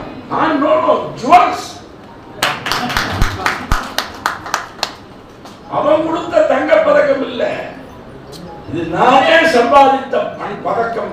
எவ்வளவு கம்பீரம் பாருங்க. புண்ணோ அது புகழின் கண்ணே அப்படின்னு மனோன்மணி சுந்தரம் பிள்ளை எழுதினார். புண் இல்லை, அது ரணம் இல்லை, ஆபரணம். வீரத்துக்கு அதுதான் உதாரணம். அப்படிப்பட்ட ஒரு அற்புதம். அவர்கிட்ட கேட்ட, அவர் சொன்னாரு, என்ன கடைசியா சொல்றீங்கன்னு கேட்டேன். வாசகத்தை என்னால் மறக்கவே முடியாது. என்ன சொல்றீங்க கடைசியான்னு கேட்டேன். கடைசியான்னு சொல்லாத, உனக்கு கடைசியான்னு கேட்டாரு. எப்படி இருக்குது பாருங்க. உனக்கு கடைசின்னு நினைக்கிறியா? நான் அப்படி நம்பல. நீயும் நானும் எது கடைசி என்பதை தீர்மானிப்பதில் இறைவன் தான் தீர்மானிக்க. நீ இது கடைசின்னு சொல்லி நீ தீர்மானிக்கிறது, அவன் தான் தீர்மானிக்கிறான். அப்ப சொல்ற sir, last not last, final. Final ஏன்னா ஒரு போட்டியில ஃபைனல்ஸ் ஃபைனல் தென் ஓகே அப்படின்னு சொல்லிட்டு சொன்னாரு. எவனாவது முகமது அலியை கனவில் தோற்கடிப்பதாக கனவு கண்டால் எழுந்தவுடன் மன்னிப்பு கேட்க வேண்டும். எவ்வளவு கொழுப்பு! ஆனா அதுக்குள்ள ஆற்றல் இருக்கு, நம்பிக்கை. எவனாவது கனவிலே என்னை தோற்கடிப்பதாக கனவு கண்டால் எழுந்தவுடன் என்னது மன்னிப்பு. நான் சொன்னேன், அவ்வளவு self confidence, over confidence. No over confidence. I will borrow strength from tomorrow. நான் நாளையில இருந்து கடன் வாங்குவேன் இல்லையா? அம்மா காசாளரா இருந்தனால, வங்கியில் இருந்தனால அதை விட முடியலன்னு ரொம்ப அழகா ஐயா நம்ம கௌதமன் ஐயா ரொம்ப நுட்பமா அந்த இடத்தை, அதெல்லாம் போற போக்குல அப்படி போகாம அவர் நல்ல பத்திரிகையாளரா இருக்கிறதுனால, நுட்பமா தவறு இருக்குதான் பார்க்கிற பத்திரிகையாளரா இருக்கிறதுனால, அந்த இடத்தையாவது தவறுமானு பார்க்கறதுனால அவர்கிட்டயே சர்டிபிகேட் வாங்கிட்டீங்கன்னா இது உள்ளபடிய அம்மா நீங்க 100க்கு மேல வாங்கிட்டீங்கம்மா அதுதான் சொல்ல வேண்டும். அப்ப எல்லா எழுத்துக்களும் நான் எழுதக்கூடிய எழுத்தெல்லாம் உயிர் எழுத்து தானே தான். நம்ம அதை மறுக்க முடியுமா? இல்லையா? நினைவு வந்துட்டதுனால சொல்றேன். ஈ ஈ என்றார்கள். ஈ என்றால் கொடு, அது ஒரு எழுத்தாகவும் இருக்கிறது, சொல்லாகவும் இருக்கிறது. 2 சொட்டு பாலாவது அழக்கூடியவனுக்கு கொடு என்று தமிழ் தான் சொல்லிக் கொடுக்க. சரி, அப்படியே இருந்தா போதுமா? இந்த 12 எழுத்துக்கு இப்படியே சொல்லிக்கிட்டு இருக்க முடியுமா? ஐயா அம்மாவோட கவிதை புத்தகம் அது பார்த்தீங்கன்னா ஊன்னு சொல்றான். ஊங்கிறது என்னன்னா தவழக்கூடிய குழந்தை தலை நிமித்தி பார்க்கிறது ஊ. ஊவே தவழக்கூடிய குழந்தை தலையை தூக்கி பார்த்துச்சுன்னா அதுதான் ஊ. அதனாலதான் அதை பிள்ளையார் சுழி என்று தமிழக அப்துல் காதர் கண்டுபிடிச்சார். எனக்கு விநாயகர் சதுர்த்தி இன்னைக்கு தான். கொஞ்சம் யோசிச்சு பாருங்க. அப்ப எவ்வளவு ஒரு இயற்கையான மொழி அப்படிங்கன்னா, உயர்ந்த மொழி அப்படின்னு தொடங்குறாங்க. இதுக்கு அதிகமாக ஒன்றும் சொல்லணுங்கிற தேவையில்லை. இது ஒவ்வொன்றும் நான் படிச்சுட்டே வர்ற பொழுது மடிச்சு மடிச்சு வச்சு பார்த்தேன். அப்புறம் பார்த்தா புத்தகம் பூரா மடிச்சு பார்த்தா புத்தகம் பூரா மடிச்சு மடிச்சு மடிச்சுதான் புத்தகம் பூரா. இந்த தொகுப்புல இது சரியா இருக்குது, இது சரியில்லைன்னு எதையும் தள்ளி விடாதவா. இது மேடைக்காக சொல்றேன்னு நினைக்காது, அது எனக்கு தேவையே. நல்லது கண்டால் பாராட்டு என்பது நபிகள் நாயகத்தின் வார்த்தை. நல்லதை பார்த்து அம்மா நல்லா சமைச்சிருக்காங்களா, அம்மா நல்லா இருந்துச்சுமா இல்ல. ஒரு உணவு விடுதியில கூட எவனோ ஒருத்தர் அடுப்புக்கு பக்கத்தில் நின்று அதை சமைச்சிருப்பான். எத்தனை பேர் கல்யாணத்துல போய் சமயக்காரனை தேடி ஐயா நல்லா இருந்துச்சுயான்னு சொல்றோம். 1000 கோடி கொடுத்து அவனுக்கு ஊதியம் கொடுத்தாலும் இந்த ஒற்றை வார்த்தை உடம்பில் எத்தனை உற்சாகத்தை ஏற்படும். இவ்வளவு சொல்றோம்னா இல்லையா? இந்த ஒரு நூல் போதா, கடைசியில நூல் விடுறத பத்தி சொல்ற இல்லையா? 60 வயசுக்கு மேல நூல் விடணுமா? பக்கத்திலேயே ராஜராஜன் இல்லையா? என்ன பொருள்னா ரொம்ப அழகா சொன்னார். அது வட சென்னையில அந்த காத்தாடியை வச்சுக்கிட்டு அவர் சொன்னார், நூல் விடுதல் என்பது காதலின் முன்னோட்டம். இந்த நூலை அதனால் தான் விட்டிருக்கார். பாதி பார்த்தீங்கன்னா காதல் கவிதைகளாக தான் எழுதியிருக்கிறார். காதல்னா என்ன? அன்பு இல்ல, Love begins with broken words, ends in broken hearts. Khaleel Gibran தம்பி எழுதியிருக்கிறார். கலீல் கிப்ரானை பற்றி குறிப்பிட்டு எழுதியிருக்கிறார். எனக்கு ரொம்ப பிடித்தமான கவிஞர். நான் டெக்ஸ்ட் புக் மாதிரி வைத்து படிக்கிற கவிஞர். Tears and laughter, இல்லையா? கண்ணீரும் புன்னகையும் எழுதுறது ஒத்த புத்தகம், சின்ன புத்தகம் தான் வாங்கி படிச்சிருப்பாங்க. அவ்வளவு அற்புதமான கவி. அப்ப வாழ்க்கையில அதை கையில எடுத்துட்டோம்னா வேற எதுவும் தேவைப்படாது. அவர் எழுதுகிறார், நான் இந்த தொகுப்பிலே மடிச்சு மடிச்சு பார்த்தேன், படிச்சு படிச்சு பார்த்தேன், படித்த பிறகு எல்லாமே என்னை மடக்கி போட்டு விட்டது என்பதை புத்தகத்தின் மடக்கி போட்ட பக்கங்களை பார்த்தாலேயே தெரிந்தது. ஒரே ஒரு கவிதை மட்டும் என்னால் மறக்க முடியாது. எத்தனையோ கவிதைகளை சுட்டி காட்டினார்கள் ஐயா, நிறைய கவிதைகளை மேற்கோளாக காட்டினார்கள். நான் என்ன அன்னைக்கு எனக்கு கிடைத்த இந்த 2 நாள் அவகாசத்துல ஒரு முக்கியமான பணிகளுக்கு இடையே இருந்த பொழுது இந்த தகவலை நம்முடைய ஜெகதீஸ்வரன் கொடுத்த பொழுது யாருக்கும் முகம் தெரியாது இல்லையா? அந்த நூலைத்தான் நான் பார்த்தேன். பார்த்தவுடன் உட்கார்ந்து கிடுகிடுன்னு எழுதி முடிச்சிட்டேன். உடனே நான் அனுப்பி வைத்தேன். அதிக நேரம் கூட எழுதுகிறல. ஆனால் இப்பொழுது நூலை நூலாக நான் வைத்து பார்க்க முற்படுகிற பொழுது நீங்க பார்த்தீங்கன்னு சொல்லி சொன்னா கிடுகிடுன்னு அது படிக்க முடியாது. கிடுகிடுன்னு படிக்கவே கூடாது. ஏன்னா ஒரு 60 ஆண்டு கால வாழ்க்கை, இன்னைக்கு அவர்கள் இவ்வளவு ஆண்டு காலம் பெற்றெடுத்த அந்த அனுபவம் முழுக்க படுத்து கனிந்து அதை அப்படியே ஒவ்வொரு கனியாக அப்படியே தோரணம் கட்டி தொங்க விட்டதை போல ஒவ்வொரு எழுத்தும் படுத்து ரொம்ப அற்புதமா அது கட்டி நம்ம பசிக்காக அவர்கள் பரிமாறி இருக்கிறார்கள் என்பதை எண்ணி பார்க்கிற பொழுது இல்லையா அவ்வளவு மகிழ்ச்சியாக இருக்கிறது. ஏன் சொல்லி சொன்னா பெண்கள் பொதுவாக இப்படி எழுதுவது என்பது குறைவு. எழுதக்கூடிய பெண்களே குறைவு, அதில் இப்படி எழுதக்கூடிய பெண்கள் என்பது நெய்வேலி மண்ணுக்கு அது சிறப்பு இருக்கு. பூமிக்கு கீழே இருக்கிற நிலக்கரியை இன்னும் அழுத்தம் கொடுத்தால் வைரம் கிடைப்பதாக சொல்கிறார்கள். பூமிக்கு மேலேயே ஒரு வைரம் கிடைத்திருக்கிறது நெய்வேலியில் என்று எண்ணி பார்க்கிற பொழுது இத்தனை ஒரு பேங்க்ல போய் வேலை பார்க்கறதுக்கு அப்படி கொடுக்கிற பொழுது 2 நோட்டு ஒட்டிட்டு போயிடுச்சுன்னா ஒன்றும் பண்ண முடியாது. அது ஒரு காசாளர் பொறுப்புல எண்ணி நோட்டுகளை கொடுக்கிற பொழுது இப்ப எல்லாம் மிஷின் வந்துருச்சு. இவர்களெல்லாம் பணியாற்றிய காலத்துல எங்க மிஷின் இருந்துச்சு? ரொம்ப பிற்பட்ட காலத்துலதான் கவுண்டிங் மிஷின்ஸ் எல்லாம் வந்துருச்சு. எண்ணிக்கைக்கு உள்ள எந்திரங்கள் வந்து விட்டன. எண்ணித்தலை கொடுத்தா கொஞ்சம் தவறி போனாலும் எத்தனை பேர் திருப்பி கொண்டாந்து கொடுப்பாங்க நினைக்கிறீங்க? எத்தனை பேர் திருப்பி கொண்டாந்து கொடுப்பாங்க? வாங்கின கடனையே திருப்பி கொடுக்கறது இல்லை. தெரிஞ்சேதான் அரசாங்கம் கடன் கொடுக்குது. இவன் கட்ட மாட்டான், கட்ட வேண்டிய தேவையில்லைன்னு தான் அவன் கடனே கொடுக்குது. ஆனா தமிழன் தான் அதுக்கு கடன் என்று பெயர் வைத்தான். ஏன் தெரியுமா? அதை திருப்பி கொடுக்கணுங்கிறதுனால அதுக்கு கடன் பெயர் வச்சு. கடன் என்று சொன்னால் கடன் என்று ஒரு பொருள், கடன் என்று சொன்னால் கடமை என்பது கடமை. அதனால இன்னொரு நாள்ல கூட கடன் வாங்கி என்று அவர் தொடங்குகிறார். இதுல சிட்டுக்குருவின்னு ஒரு கவிதை, நான் அதை மட்டும் அப்படியே பார்க்கிறேன். ஏன்னா இன்னைக்கு உறவுகள்லாம் எப்படி இருக்குது நான் சொல்லணுங்கிற நிறைய உறவினர்கள் வந்திருக்கு. முதல்ல உறவா இருக்கு. பழைய காலத்துல நீங்க பழைய கல்யாண பத்திரிகை விவாக சுப முகூர்த்த பத்திரிகையா இருந்திருக்கும். அதை எடுத்து படிச்சு பாருங்க. இஷ்ட மித்திர பந்து ஜனங்களோடு 1 வார காலத்திற்கு முன்பு வருகை தந்து இந்த திருமணத்தை நீங்க எவனாலும் இப்ப பத்திரிகை அப்படி அடிக்கிறாங்க. இப்ப வாட்ஸ்அப்லயே அடிக்கிறான், அனுப்புறான். நேர்ல கூட கூப்பிடுறது இல்லை. அவன் வாட்ஸ்அப்லயே மொய் 1000 எழுதி 1 வாரம் இஷ்ட மித்திர பந்து ஜனங்களோடு அப்படித்தான் நடந்துச்சு. திருவிழா மாதிரி நடந்துச்சு.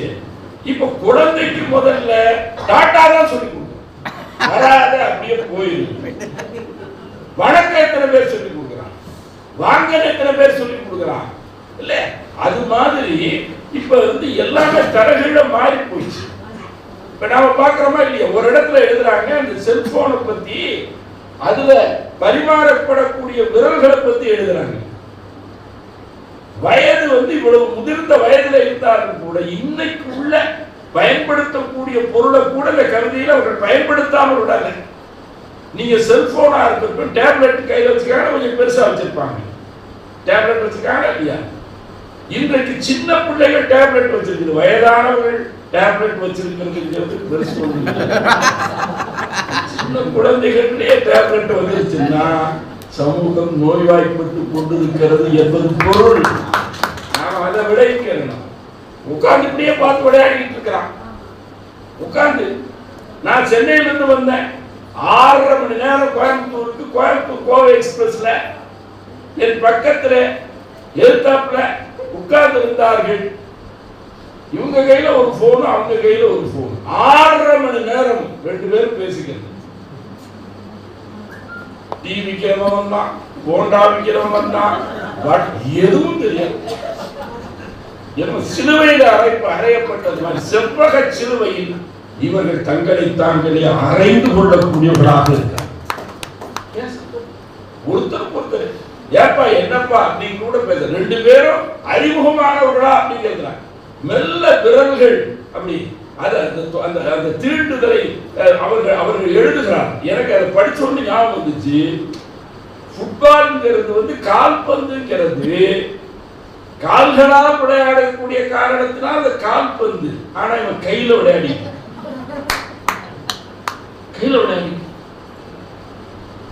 விரல்கள விளையாடி இருக்கான்.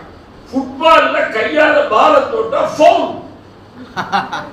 தவறு. 3 தடவை தப்பா வந்த கையால தொட்டைன்னு சொல்லி சொன்னா ரெட் கார்டு கொடுத்து, சிவப்பட்டை கொடுத்து நீ வெளியே போகணும். எது தப்போ அதை சரியா கால்பந்தாட்டத்தை கைகளால் விளையாடி கொண்டிருக்கிறார்கள். உலகம் எவ்வளவு தலைவீழா போச்சுங்கிறதுக்காக நான் சொல்ல வருகிறேன். அந்த சிட்டுக்குருவிங்கிற அந்த ஒரு கவிதையை மட்டும் நான் படிக்கிறேன். அம்மா இது ஒண்ணு போதும். குருவிகளை பற்றி நீங்கள் கவலைப்பட்டு ஐயா நம்ம தம்பி முத்துக்குமார் எனக்கு ரொம்ப வேண்டியவர். குடிச்சே இளைய வயதில் இன்னும் எவ்வளவு காலம் வாழ்ந்திருக்கிறார். ஆனா அந்த வாழ்க்கை கெட்டு போய்விட்டது. ஒரு நல்ல திறமசாலிய சிறந்த கவிஞனை தமிழ் இழந்து விட்டது இல்லையா? அவர் அந்த கம்பியில, மின்சார கம்பியில கூடு கட்டி இருக்கக்கூடிய அந்த குருவி, அது என்ன ஆச்சரியம் சொல்லி சொன்னா, நீங்க தூக்கணாங்குருவி கூடு இருக்குது பாருங்க, அது ஒரு அதிசயம். இறைவன் படைப்பிலே எந்த வேறுபாடும் காட்டாது அந்த சின்னஞ்சிறு பறவைக்கும் எத்தகைய என்ஜினியரிங் ஸ்கில் கொடுத்திருக்கு. இன்ஜினியரிங் ஸ்கில் எவ்வளவு அழகா அது கட்டி இருக்குது. இப்ப நாம இன்ஜினியரிங் படிச்சுட்டு கட்டினதெல்லாம் நிக்குதா? பொத்து ஏசியன் கேம்ஸ் டெல்லியில நடந்துச்சு. அப்ப கல்மாடியில ஒரு மினிஸ்டர், இந்த கல்மாடியெல்லாம் கீழே விழுந்துட்டு இருந்துச்சு. அந்த ஸ்போர்ட்ஸ் வில்லேஜ்ல கட்டின கட்டுமானங்கிறது விழுந்துருது. இப்ப நாமக்கல்ல ஒரு மெடிக்கல் காலேஜ் விழுந்துருச்சு, ஒரு பாலம் விழுந்துருச்சு. இப்ப என்ன, இன்ஜினியரே கட்டினார், என்ன இன்ஜினியரே நீ ஒருத்தர் தான் இன்ஜினியர், எல்லாம் விழுந்துருச்சு அப்படிங்கிறத நாம் கட்டுரையாக பார்க்கணும். நீங்க எண்ணி பார்த்தா பழைய காலத்துல வீடுகள்ல இதெல்லாம் இல்லாம போயிடுச்சு. தென்னை எப்படி காணாம போச்சோ, எவனும் உள்ள வந்துடக்கூடாது இல்லையா?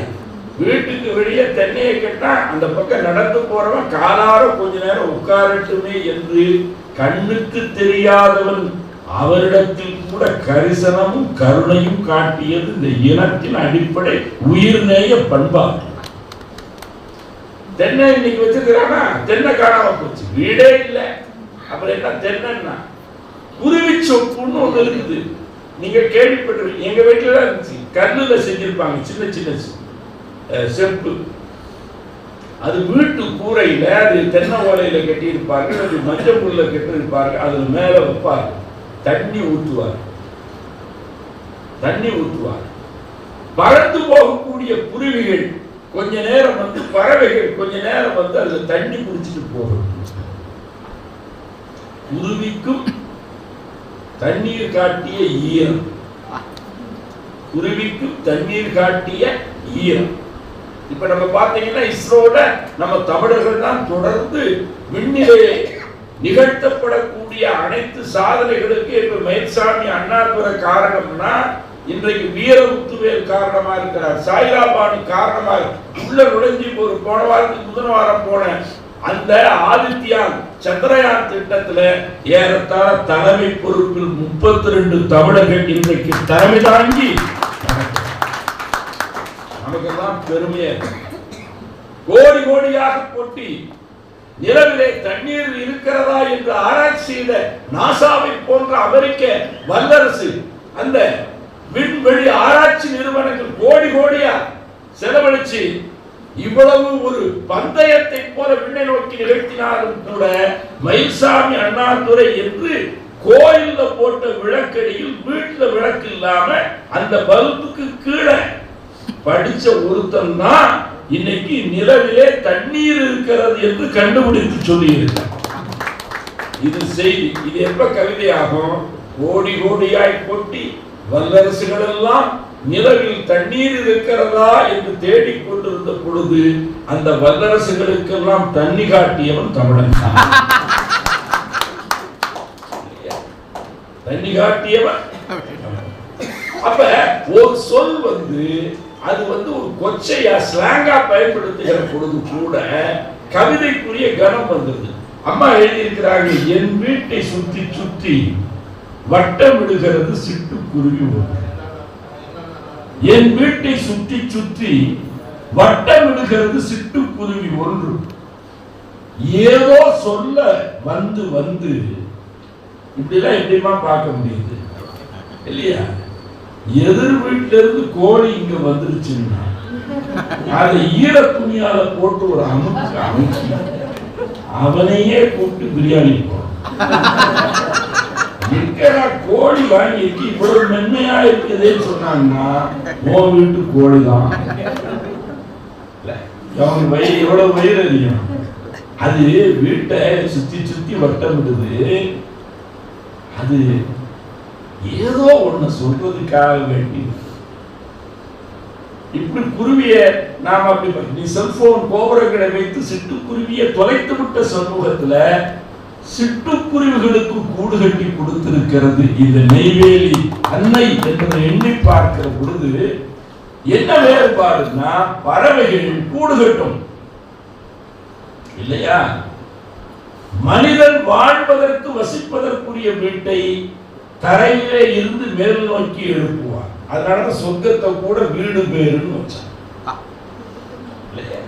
கீழே இருந்துதான். ஆனால் பறவைகள் நம்ம விட உயர்ந்தவை. அதனாலதான் மேல் இருந்து கீழாக வீடு கட்டி கூடு மேல இருந்துதான் பிடிக்கிட்டு வரும். அப்ப அது டோட்டலி டிஃபரெண்ட்னு தெரியுது.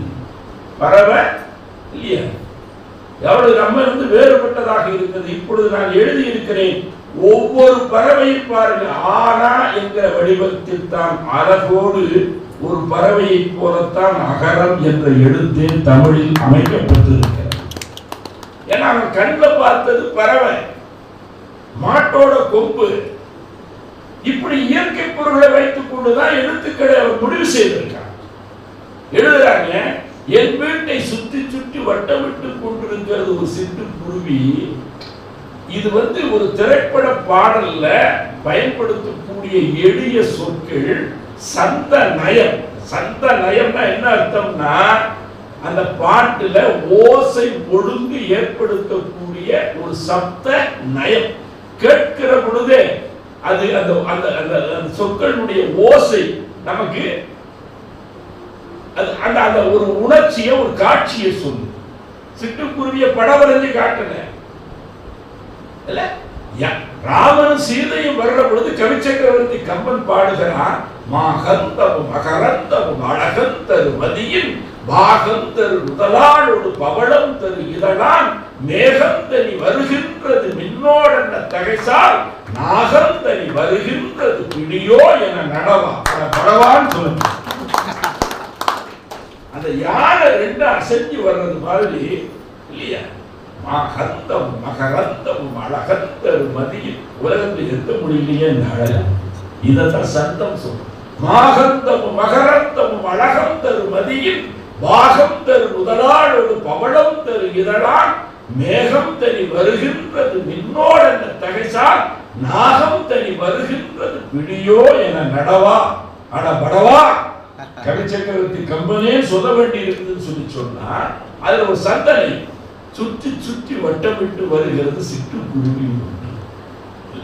சின்ன குழந்தைகள் கூட அது சின்ன சின்ன வார்த்தைகள்ல அந்த சிட்டுக்குருவின் அழகை போல சின்ன சின்ன வார்த்தைகள்ல அந்த அளவு கூட சின்ன சின்ன நெல்மணிகளை போல இறைவன் படைத்திருக்க. அந்த குருவிக்கு காட்டுறான், நீ கொத்த வேண்டிய தானியத்தையே நான் அழகா வச்சு அனுப்பிச்சிருக்கேன், நீ அதை வைத்துக் கொண்டு தேடு. ஒரு இடத்துல அழகை பற்றியும் எழுதுகிறார் இந்த நூல்ல இருக்குது பாருங்க. ரொம்ப எளிமையான கவிதை. ஏதோ சொல்ல வந்து வந்து சொல்லாது செல்கிறார், சொல்லாது செல்கிறார். நான் சங்க இலக்கியத்துல பாடம் எடுத்துக் கொண்டிருக்கிற பொழுது அதுல ஒரு காட்சி வருகிறது, நீங்க சொன்னா நம்ப மாட்டீங்க. என்ன காட்சி வருதுன்னா, முற்றத்துல நெல் காய போட்டிருக்காங்க, வீட்டு முற்றத்துல கோழிகள் வந்து மேய வரும். அந்த கோழியை காதுகளில் போட்டிருக்கக்கூடிய தங்க குடைகளை கடத்தி எரிகிறார்கள். கோழியை வரட்டு கோழி எரிந்த கொடுங்கார் கணம் குடை என்று சங்க இலக்கியம் பேசுகிறது. அப்ப தங்கத்துக்கு என்ன மரியாதை? கோழியை கல்லால வரட்டல, தங்க குடைகளை எரிந்து இப்படி ஒரு காலத்துல வாழ்ந்திருக்கிறது தமிழ் சமூகம். இன்னைக்கு போடுறதுக்கு நகை இல்லாம கோழி ஏதாவது உள்ள வந்துச்சுன்னா பிடுங்கி அதன் சிறகுகளை காதுகளில் செருகிக் கொள்ளக்கூடிய அளவுக்கு சமூகம் இன்றைக்கு வீழ்ந்து போயிருக்க இல்லையா? அது சொல்றாங்க இந்த பறவை பத்தி என்ன சொல், ஏதோ சொல்றதுக்கு வந்து வந்து போற மாதிரி சொல்லிட்டு சொல்றாங்க. தயங்கியே நின்று நின்று இந்த குருவி மாதிரி சின்ன சின்ன சொற்கள் தான் எல்லாம் இந்த 3 எழுத்து சொல்லாவே சொல்றாங்க.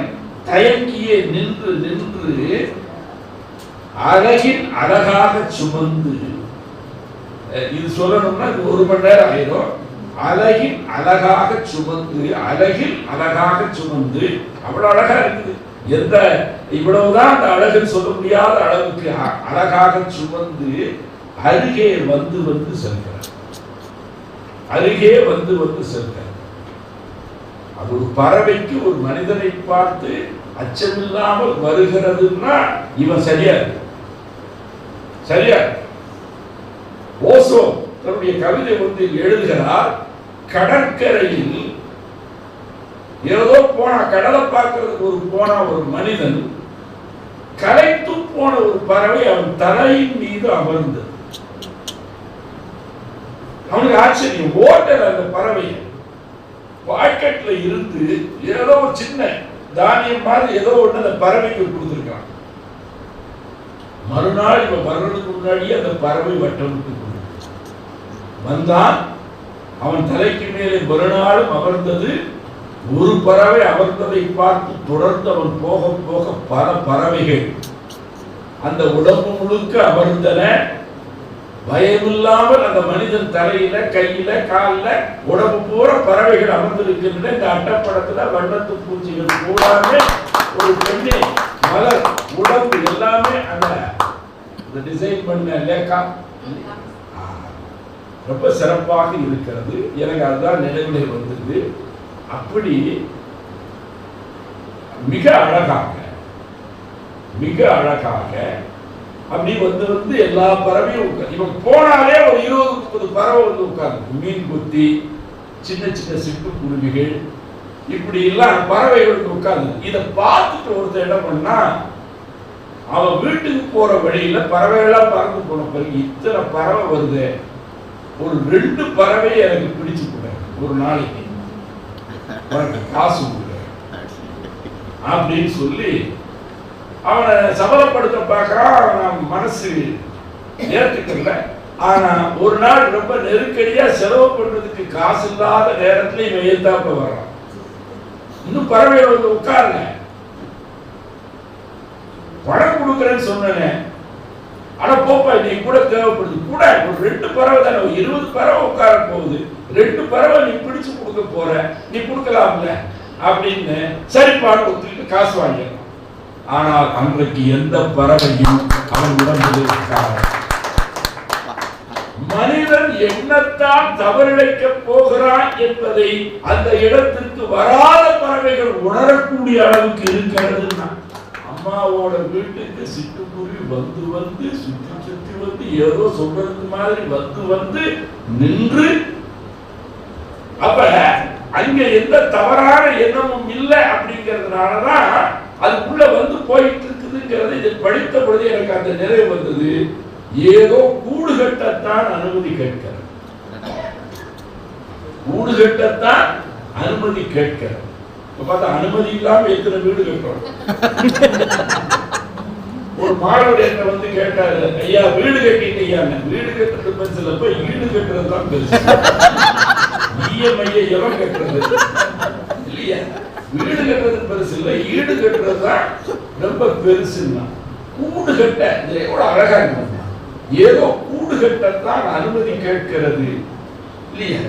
நம்ம சொல்றாங்க கட்டு கட்டு, என் வீட்டு சிட்டுக்கெல்லாம் சிறகு முளைத்து பறந்து விட. இன்னைக்கு இந்த விட அம்மா விடுக்கிறது இல்லை. உள்ள இருக்க குழந்தைகள் பூராமே வேலை தேடி படிப்பு தேடி எல்லாம் பறந்து விட, நீயாவது என்ன சொந்தம் கேள்வி சொல்றாங்க. என் வீட்டு சிட்டுக்கெல்லாம் சிறகு முளைத்து பறந்து விட, நீயே என் சொந்தம் என இந்த அம்மாவை தேடி, நீதான் என் சொந்தம். சிட்டுக்குடியை பார்த்து சொல்ல, நீயே என் சொந்தம் என இல்லையா? உன் சிட்டுக்கு சிறகு முளைக்கும் வரை நீ பத்து போடுற அந்த சிட்டுக்கு சிறகு முளைக்கிற வரை உந்தன் உறவு நானே என மகிழ்வோம் என புதிய சொந்தம் நாமே என. ஒரு பறவைக்கும் ஒரு கவிஞருக்கும் இல்லையா இருக்கக்கூடிய அந்த உயிர்நேய உறவை இதோட இன்னைக்கு பெற்று போட்டதே வெத்து போட்டு போகும். நீ செத்து போறதுக்கு முன்னாடி நீ சொந்த கொடுத்துட்டு போட்டு கேட்குது. பானையிலே சோறு இருந்தா பூனைகளும் சொந்தமடா, சோதனைய பங்கு வச்சா சொந்தமில்லை. யாரை நம்பி நான் பிறந்தேன், போங்கடா போங்க, என் காலம் விழும் வென்ற பின்னே வாங்கடா வாங்கன்னு சிவாஜி கணேசனும் கண்ணதாசனும் இல்லையா இசையமைத்த நம்முடைய மெல்லிசை மன்னரும் போட்டி போட்டு கொண்ட அந்த பாட்டுல இன்னைக்கு சொந்தங்கள் எல்லாம் விட்டு போகிறது. இப்ப எல்லாம் அட்டாச்சா இருக்கிறது பாத்ரூம் போட்டு ஈரத்தோடு இன்னைக்கு உறவுகள் அவர் பட்டு போயிருக்கு. நமக்கு ஐயா கௌதமன் ஐயாவும் சேர்த்தா, ஜெகதீஸ்வரன் சேர்த்தா, இத்தனை உறவினர்கள் இந்த நிகழ்ச்சிக்கு வந்திருக்கிறார். ஐயா இலக்கியத்தை உறவு கொண்டாடுகிறவர்களெல்லாம் உறவினர்கள். அது கூட நூல் மூலம் சொல்லலாம் இல்லையா? அதனால இன்னொரு அறிமுகம் என்று இல்லாமல் இந்த நூலுக்கான கௌரவம் என்பது நீங்கள் ஒவ்வொருத்தரும் இதை வாங்கி பரிசளிக்க வேண்டும். யாராவது பிறந்த நாள், குழந்தைகளுக்கு ஏதாவது புதிதாக வகுப்பில் சேர்ற நாள், வெற்றி பெற்ற நாள் என்று வாழ்வில் இனிய தருணங்களில் பரிசு கொடுத்துவதற்கு உள்ள தகுதி படைத்த ஒரு நூல் தான் இந்த நூல். நான் என் அணிமுறையிலே எழுதியிருக்கிறேன். அதனால வெறுந்தாளில் கவிதாயினி எழுதினார்கள், அது பணத்தாள்களாக மாற வேண்டும். காரணம், காசாளராக இருந்தவருக்கு அதை தவிர பெரிய மகிழ்ச்சி. அதை நான் எழுதி முடிக்கிற பொழுது அப்படி எழுதல. பணத்தொகையை பெருக்குவது நோக்கம் இல்லை, பண்புத்தொகையை பெருக்குவதுதான் நோக்கமாக இருக்கிறது. இரவு காலம் வரும், நகை நட்டுக்களை பெட்டகங்கள் வங்கிகளில் பூட்டுவதை விட அமராவின் கவிதை நூலை வைத்து பூட்டக்கூடிய காலம் வரும் என்று நான் எழுதியிருக்கிறேன். உங்கள் எழுதுகோளில் என்னாலும் இறைவன் ஈரம் வற்றாமல் பார்த்துக் கொள்ளட்டும் இல்லையா? அந்த ஈரம் இன்றைக்கும் வற்றாமல் பார்த்துக் கொள்ளட்டும் என்ற என் வாழ்த்தை சொல்லி, இதற்கு முழுமுதல் துணையாக இருக்கக்கூடிய ஐயா ராஜராஜன் அவர்களுக்கு என் மனம் கழிந்த நன்றியை சொல்லி நிறைவு செய்கிறேன்.